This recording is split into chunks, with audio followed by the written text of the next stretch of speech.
शहद की मक्खी, शहद की मक्खी, शहद की मक्खी, शहद की मक्खी, इस फूल पे बैठी कभी उस फूल पे बैठी।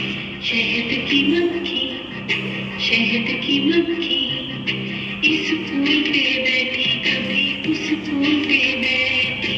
बतलाओ तो क्या ढूंढती है शहद की मक्खी, शहद की मक्खी, शहद की मक्खी, क्यों आती है, क्या काम है गुलजार इसका, ये बात जो समझाओ तो समझे तो भी दाना।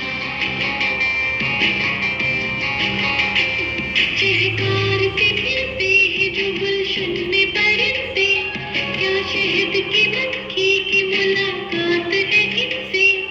आशिक है घुमरते के बुलबुल की है शैदा, या भेज के लाता है इसे सैर का चस्का। दिल बाग की कलियों से तो अटका नहीं इसका, आता है इसे इनके चटकने का तमाशा। सबसे से है कुछ काम के मतलब है सदा से, या प्यार है गुलशन के परिंदों की सदा से। आता है इसे फूल पे बुलबुल का चहकना, या फूल पे बैठे हुए कुंवरी का ये गाना। पैगाम कोई लाती है बुलबुल की जुबानी, या कहती है फूल के कानों में कहानी।